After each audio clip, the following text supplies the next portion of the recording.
Hello विद्यार्थियों, अभी हम स्टार्ट करने वाले कुछ जो टॉपिक था हमारा। पहले हमने पढ़ाया था रैंक ऑफ मैट्रिक्स के ऊपर एक लेक्चर हो चुका है। तो एक लेक्चर हो चुका है, उस लेक्चर का आज तीसरा लेक्चर चलने वाला है। 2 लेक्चर हो गए। तीसरा लेक्चर में क्या है, अब ये आखिरी टॉपिक आखिरी है इसमें, रैंक ऑफ मैट्रिक्स। उसके बाद रैंक ऑफ मैट्रिक्स आपका खत्म हो चुका। तो सफिशिएंट कंडीशन की तरफ चलते हैं। सफिशिएंट कंडीशन और नेसेसरी कंडीशन क्या होती हैं, यही हमको बतानी है। ठीक है, इससे पहले ये आपका टॉपिक है, यहाँ से शुरू होता है कि नेसेसरी और सफिशिएंट कंडीशन, ये हमारी एक थ्योरम है। ये बहुत ही इंपॉर्टेंट थ्योरम है, जो सभी के लिए इंपॉर्टेंट है, जैम वालों के लिए इंपॉर्टेंट है और सभी के लिए भी इंपॉर्टेंट है, यानी कि बीएससी के लिए भी बहुत ज़्यादा इंपॉर्टेंट है। तो आप इसको भी तैयार करें, क्योंकि ये इम्पॉर्टेंट है आपके एग्जाम पॉइंट ऑफ व्यू से। और कई जो हमारी तैयारियां होती हैं, जैसे आप किसी भी चीज़ की तैयारी कर रहे हैं, बीएससी के अपर लेवल की जो तैयारी होती है उनमें इनका यूज होता है। तो ठीक है, आप इतना जाने रहे, इसलिए इसको मैं और बेहतरीन तरीके से समझाने की कोशिश कर रहा हूँ। तो जैसे नेसेसरी एंड सफिशिएंट कंडीशन, ये एक थ्योरम है। क्या कह रहा है, प्रूव डेट इज प्रूव करना है। ये 3 दिए हैं, x1 y1 x2 y2 and x3 y3। ये क्या है, कोलिनियर है। कब कोलिनियर होंगे, जब इसका रैंक ऑफ मैट्रिक्स इस मैट्रिक्स का 3 से कम होगा, तभी ये क्या होंगे, कोलिनियर होंगे। और अगर इस मैट्रिक्स का रैंक जो है 3 से कम हो जाता है, तब ये कोलिनियर होंगे। अगर ये कोलिनियर है, तब क्या इसका रैंक ऑफ मैट्रिक्स मतलब जो रैंक होगा मैट्रिक्स का, वो कितना होगा, 3 से कम होगा। ये मतलब दोनों के लिए कंडीशन है सेम। ये इफ़ एंड ओनली इफ़ का मतलब क्या हो गया, कि मतलब क्या, दोनों के लिए मतलब क्या, अगर ये कोलिनियर होगा तो ये कंडीशन फॉलो होगी, अगर ये कंडीशन मिल गई तो कोलिनियर होगा। बस यही चीज़ इसमें समझाने की कोशिश की जा रही है। तो ये एक हमारा क्वेश्चन, ये एक हमारा प्रूफ करना है। इसको प्रूव करने के लिए कहाँ जाएंगे, तो पहले इसके लिए नेसेसरी कंडीशन क्या है, नेसेसरी कंडीशन की तरफ चलते हैं। पहली कंडीशन यानी क्या, इसको कोलिनियर है, तो इसको क्या प्रूफ करना है, इसकी रैंक ऑफ मैट्रिक्स जो है इसको लेस देन 3 हमको प्रूफ करना है। तो प्रूफ करते हैं। माना क्या, since x1 x2 and x3 are क्या है, कोलिनियर। पहले कोलिनियर ले लेते हैं। जब कोलिनियर लेते हैं तो आप लोग पढ़े होंगे, पहले भी क्लास 12th में ये चीज़ पढ़े होंगे, कि जो एरिया होगा ट्रायंगल का, वो क्या हो जाता है, इन पॉइंट से वो 0 हो जाता है। इन पॉइंट से जो ट्रायंगल का एरिया जो होता है वो क्या हो जाएगा, अगर वो कोलिनियर है तो क्या होंगे, उनके जो ट्रायंगल का जो एरिया आता था वो क्या आता था, 0 आता था।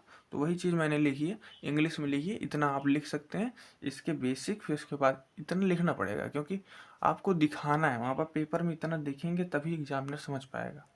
ठीक है, तो ये लैंग्वेज आपको समझ में आनी चाहिए, लैंग्वेज को ही पकड़ के चलना है। तो इसके क्वेश्चन तो आप सॉल्व कर लेंगे, लेकिन अगर लैंग्वेज नहीं लिखे रहेंगे तो लैंग्वेज के ऊपर नंबर को काट लेता है। तो इसलिए आप कहीं नंबर न कटे, इसीलिए मैं आपको समझा रहा हूँ ये चीज़ें। ठीक है, तो क्या हुआ फिर, सिंस क्या दिया है, 1/2 मतलब 9। 9 कह रहा है, क्या कह रहा है कि 1/2 x1 y1 1 x2 y2 1 x3 y3 1 is equal to 0।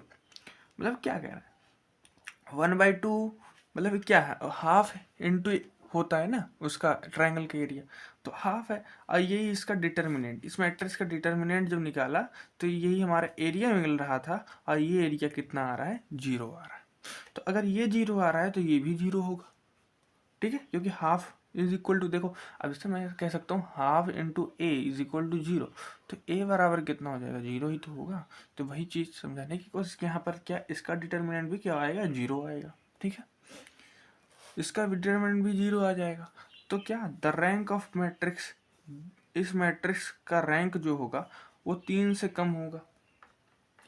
अब किस तरीके से कम होगा, अगर किसी मैट्रिक्स का डिटर्मिनेंट 0 आ रहा है, डिटर्मिनेंट 0 आ रहा है मतलब उसका क्या हो गया, किसी का डिटर्मिनेंट 0 आ रहा है तो मतलब क्या, कोई एक रो तो कम से कम क्या होगी, कोई एक रो जो होगी उसकी कम से कम क्या होगी, पूरी 0 रो होगी। ठीक है, कोई एक रो उसकी क्या होगी, 0 रो होगी, तभी वो रैंक उस मैट्रिक्स का डिटर्मिनेंट क्या आता है, 0 आता है। तो अगर एक रो 0 रो हो गई, तो यहाँ पर 3 रो हैं टोटल। तो एक रो अगर 0 रो हो गई तो कितने रो हो जाएंगे, 2 रो हो जाएंगे। या एक रो हो जाएंगे, कम से कम एक रो दो, एक रो जीरो होनी चाहिए, तभी हमारा डिटर्मिनेंट जीरो होना चाहिए, जीरो मिलेगा। तो अगर ये कंडीशन मिल रही है हमको तो सीधा हम कह सकते हैं कि तीन तो हमारे कभी भी नॉन जीरो नहीं होंगे, और नॉन जीरो ही हमारे क्या कहलाते हैं, रैंक ऑफ मैट्रिक्स कहलाते हैं। तो तीन नहीं होंगे तो कितने होंगे, दो होंगे। तो दो होंगे या एक होंगे तो क्या होंगे, लेस देन थ्री है कि नहीं, लेस देन थ्री हमको ये प्रूव करना था, ये हमारी नेसेसरी कंडीशन हो गई।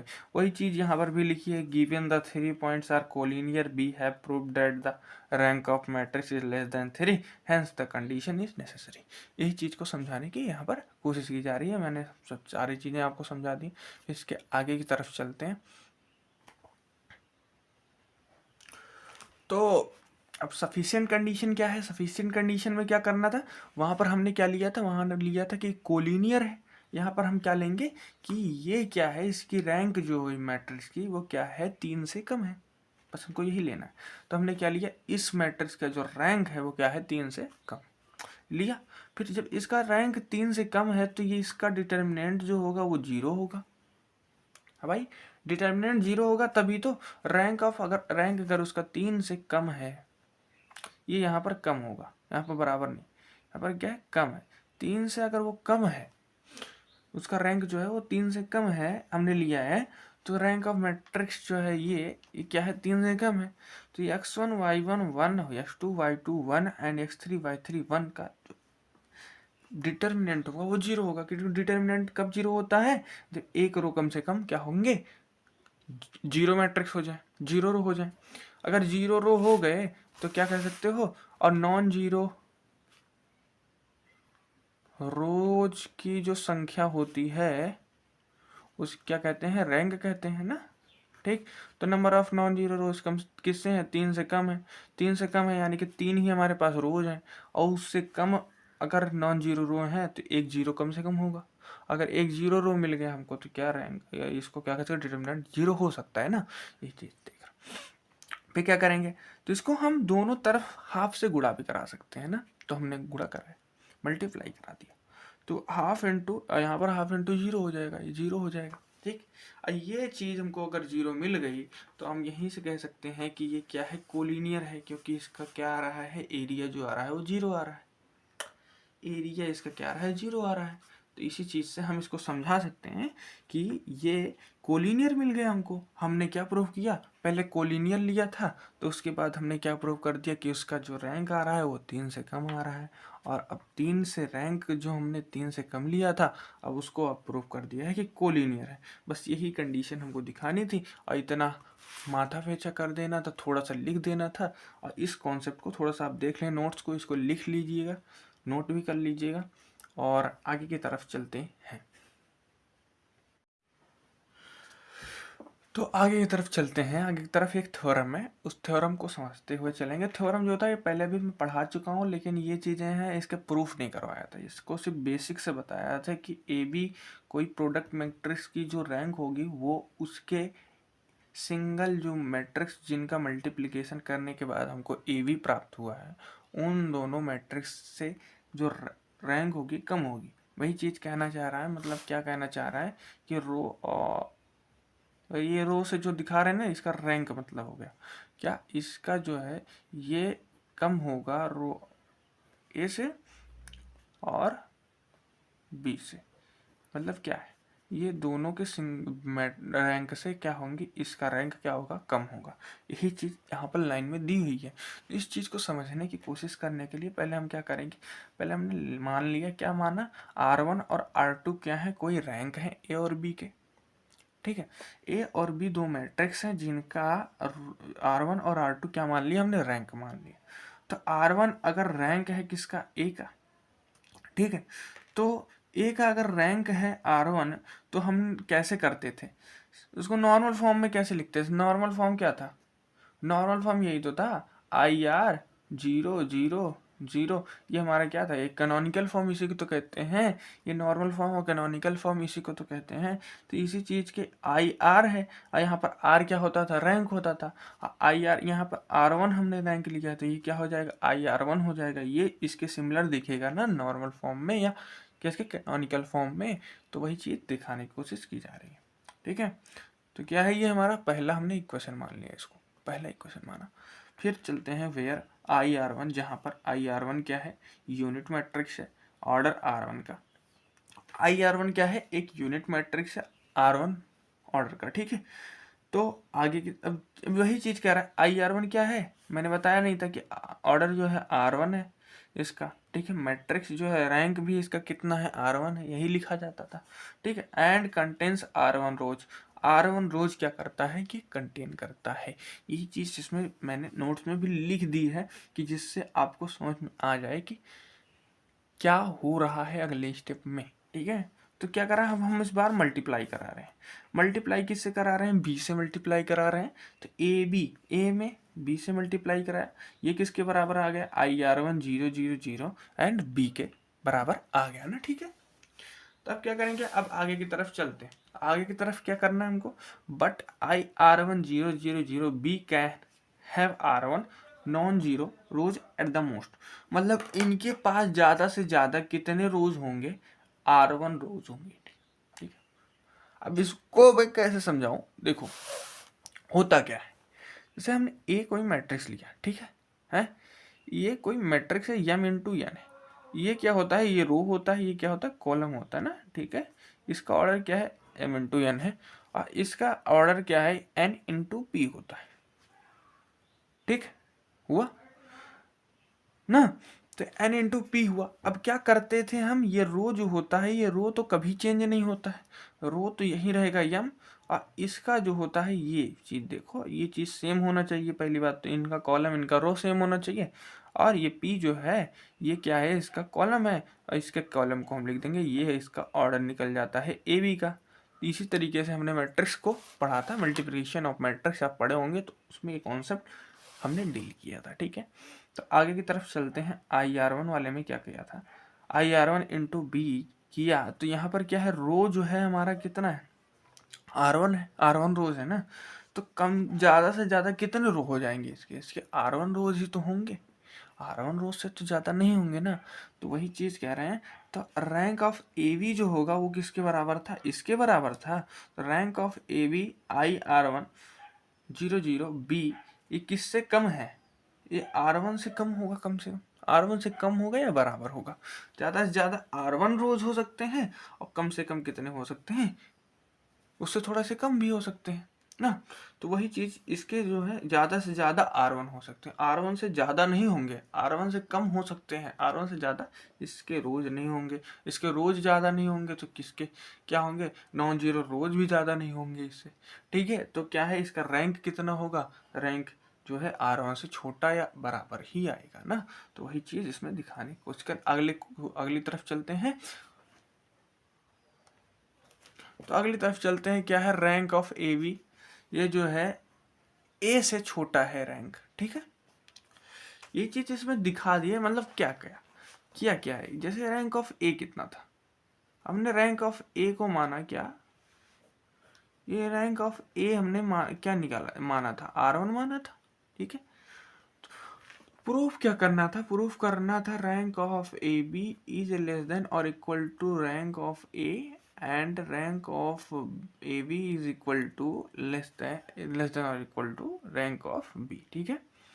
तो भैया यहाँ पर आर वन निकल गए, आर वन से क्या है, ये छोटा है या बराबर है, तो ये रैंक ऑफ ए जो है वो आर वन के बराबर है, तो यहाँ पर हमने लिखा। तो रैंक ऑफ ए बी जो है वो ए से छोटा है ना, रैंक ऑफ ए से छोटा है या बराबर है, ठीक है। इसी तरीके से बी वाला आप करेंगे, बी वाले में क्या करेंगे, पहले मैं हिंट थोड़ा सा दे देता हूँ। तो हिंट क्या है उसमें, जैसे हमने क्या किया था, यहाँ पर ए को आर वन रखा ना, तो वहाँ पर आर टू है, तो उसका कैनोनिकल फॉर्म क्या बनेगा, आई आर टू 0 0 बन जाएगा। इसमें किससे गुणा कराएंगे, ए से गुणा कराएंगे, ठीक है। किससे गुणा कराएंगे, ए से गुणा कराएंगे। तो अब क्या था, बी था ना, बी बराबर ये था, ए से जो है राइट हैंड साइड हम क्या कराएंगे, गुणा, लेफ्ट हैंड साइड हमने क्या कराया, गुणा, लेफ्ट हैंड साइड हमने गुणा करा दिया, ठीक। लेफ्ट हैंड साइड हमने जब दोनों तरफ गुणा कराया, तो ए भी इधर मिल गया, इधर ए इंटू में दिस मिल गया, ठीक। तो इसका ज़्यादा से ज़्यादा रोज कितने हो जाएंगे, R2 होंगे, ठीक है। तो इसका रैंक कितना होगा, R2 से छोटा होगा, ठीक है। R2 से छोटा या बराबर होगा, तो rank of A B is equal to less than और equal to rank of B. समझ में आ रहा है? इस चीज़ को आप खुद ट्राई करें और आपको समझ में आएगा बहुत बेहतरीन तरीके से। नहीं समझ में आ रहा तो एक बार लेक्चर और देख लीजिएगा, ठीक है। तो चलते हैं, अब हमारा एक थ्योरम और है, उस थ्योरम को देखते हैं। फिर दो थ्योरम है हमारे, इस दो थ्योरम हम पढ़ लेंगे, फिर उसके बाद हमारा जो है टॉपिक खत्म हो जाएगा। ये हमारा रैंक ऑफ मैट्रिक्स का टॉपिक खत्म हो जाएगा। तो जैसे क्या दिया, रैंक दिया है, रैंक ए डैश दिया है। ए डैश मतलब क्या, ए का ट्रांसपोज हो गया। ये क्या है, रैंक ऑफ ए के बराबर है, ये हमको शो करना है, ठीक है। तो हमने क्या मान लिया, ए डैश किसके बराबर है, बी के बराबर है, हमने माना। देन तब क्या होगा, rank of B is equal to rank of A dash. भाई दोनों बराबर हैं तो उनके रैंक भी क्या होंगे, बराबर ही होंगे ना। हाँ, तो उनके रैंक भी बराबर हैं, तो यही चीज कह सकते हो। अब इसमें क्या था, rank of B is less than और equal to rank of A. भाई हमने ये थ्योरम पढ़ी ना, पहली वाली जो थ्योरम हमने पढ़ी क्या था, rank of A B is less than और equal to rank of A. तो ए जो था इसमें इन्वॉल्व था ना, वही इसमें भी ए डैश है, तो ए इन्वॉल्व है ना, ए का रैंक जो होगा इससे बड़ा होगा या बराबर होगा, थ्योरम फर्स्ट के अनुसार। आप कह सकते हैं ना, फिर जो भी हमने थ्योरम अभी पढ़ी उसके अनुसार कह सकते हो। तो नाउ अब हम क्या करेंगे, now b is equal to A dash फिर से हम ले लेते हैं, ठीक। फिर क्या कराया हमने, जो a है यहाँ पर ए डैश के बराबर था ना भाई ये, तो ये क्या किया, a इनवर्स से हमने दोनों तरफ गुणा कराया, और दोनों तरफ गुणा कराने पे क्या मिला हमको, a इनवर्स b यहाँ पर मिल गया, और यहाँ पर क्या आया, a डैश मिल गया, ठीक हो गया। अब आगे तरफ चलते हैं, इसको रैंक ऑफ ए। अब क्या रैंक ऑफ ए किसके बराबर है, ये देखेंगे। रैंक ऑफ ए डैश जो है ये दोनों बराबर होंगे, क्योंकि दोनों का ट्रांसपोज करने पर रैंक में कोई चेंज नहीं आता है, ठीक। ये दोनों बराबर हैं, और ए डैश हमको कितना मिला है, ए डैश हमको मिला है ए इनवर्स बी के बराबर मिला है ना, ये चीज मिला। तो इसका भी रैंक किसके बराबर होगा, इसके बराबर होगा, ठीक। चलते हैं फिर, अगर ये इसके बराबर है तो अब हम यहीं से समझ सकते हैं क्या, कि ए डैश जो था किसके बराबर था, रैंक ऑफ ए के बराबर था, ठीक है। और यहाँ पर क्या है, ये rank of A inverse B के बराबर है, ठीक है। ये चीज़ें दी हुई हैं, ये चीज़ें हमको मिल गई, ओके। अब आगे की तरफ चलते हैं। अब क्या है ये देखो, यहाँ पर ये हमारा मिला गया, इसको हम क्या किए, तो बेटा हमने क्या किया, इसमें रैंक ऑफ ए क्या होगा, लेस देन और इक्वल टू बी होगा। कैसे आप समझ नहीं आया ना, इस वाले में समझ में नहीं आया। तो इसमें देखो हमने क्या पढ़ाया था, हमने पढ़ाया था rank of A B is less than और equal to rank of B. तो यहाँ देखो ये दूसरा टर्म जो है, इससे भी इसका रैंक क्या होता है, छोटा होता है। तो रैंक ऑफ ए किसके बराबर है, यहाँ पर देखो रैंक ऑफ ए डैश के बराबर है ना, ए डैश के बराबर है। अगर ए डैश के बराबर है रैंक ऑफ ए है, तो ए डैश किसके बराबर है, ए इनवर्स बी के बराबर है। तो रैंक ऑफ ए जो होगा वो किससे छोटा हो सकता है, बी से छोटा हो सकता है ना। तो वही चीज मैं दिख रहा हूँ कि रैंक ऑफ ए जो है बी से छोटा होगा या बराबर होगा, इसको हमने मान लिया दूसरा इक्वेशन। अब भैया दोनों को क्या कराया हमने, कंबाइन करा दिया, यानी कि फ्रॉम फर्स्ट एंड सेकेंड हम क्या पाते हैं, हम पाते हैं रैंक ऑफ ए जो है वो रैंक ऑफ बी के बराबर है। यही चीज हम पाते हैं। ऐसा क्यों पाते हैं, क्योंकि यहाँ पर देखो रैंक ऑफ ए जो है वो बी से छोटा है, और यहाँ पर रैंक ऑफ बी जो है वो ए से छोटा है। तो ऐसा हो ही नहीं सकता है। और यहाँ पर बराबर है, ये बराबर है, तो एक कंडीशन हमको फॉलो करनी चाहिए, बस एक कंडीशन मिल जाए, हम जो है हमारी कंडीशन फॉलो हो जाती है और हम लिख सकते हैं। तो क्या है, रैंक ऑफ ए, ऐसी सिचुएशन कब आएगी, दोनों जब इक्वल होंगे तो वो किसी से बड़े नहीं होंगे, बराबर ही होंगे। बस बराबर वाली कंडीशन हमको मिल गई, हम उसी तरीके से इसको फॉलो करके लिख सकते हैं, rank of A is equal to rank of B is equal to rank of A dash, ठीक है। ये प्रूव्ड हो गया। अब आगे की तरफ चलते हैं फिर। ये एग्जाम्पल, ये कोई क्वेश्चन है, तो rank of A is equal to rank of A star दिया है, ठीक है, ओके। तो सॉल्यूशन क्या दिया है, C is equal to A star, okay ना, C is equal to rank of star, rank of this A star. तो C is equal to A star है, तो यहाँ पे क्या क्या रैंक ऑफ सी जो होगा वो रैंक ऑफ ए स्टार के बराबर होगा। अगर ए स्टार के जो ए स्टार का जो रैंक होगा वो किससे छोटा होगा, रैंक ऑफ ए से छोटा होगा। भाई वही पहली कंडीशन, पहली थ्योरम जो हमने पढ़ाई है, पहली थ्योरम के अनुसार ऐसा बोल सकते हैं ना कि रैंक ऑफ ए से इसका छोटा या बराबर होगा रैंक, ठीक। तो अगर इससे छोटा है तो ये इसके बराबर है, तो इससे भी छोटा होगा ना, ये भी इससे छोटा होगा, क्योंकि ये दोनों बराबर हैं। अगर ये इनसे छोटा हो रहा है तो ये भी भैया इनसे छोटे होंगे ना। तो ये हमारी क्या हो गई, हमारी पहली, हमने क्या माना, पहला इक्वेशन मान लिया। तो अगेन अब आगे की तरफ चलते हैं। अब C बराबर क्या है, ए स्टार, ठीक है। C हमारा क्या है, ए स्टार है। तो C है ए स्टार, ए इनवर्स से दोनों तरफ क्या किया, लेफ्ट हैंड में हमने क्या कराया, मल्टीप्लाई कराया। तो ए स्टार ए इनवर्स ए को क्या कर देगा, ए इनवर्स ए क्या आ जाएगा, आइडेंटिटी का किसी में हम मल्टीप्लाई कराते हैं क्या मिलता है, वही मिलता है। तो ए स्टार रह गया, यहाँ पे ए इनवर्स सी बच गया, ठीक है। अब क्या करा है, rank of A is equal to rank of A star, ऐसा कह सकते हैं ना। दो मतलब ए का और ए स्टार का जो भी ए स्टार के जो भी रैंक होती है, दोनों की रैंक क्या होंगी, सेम ही होती है, ठीक है, दोनों की रैंक सेम होती है। तो वही चीज फिर ये जो ए स्टार है वो किसके बराबर है, ए इनवर्स सी के बराबर है। हमने निकाला ये चीज, देखो ये निकाला ना, तो इसका रैंक भी इसके बराबर होगा, ठीक है, ये इसके बराबर हो गया।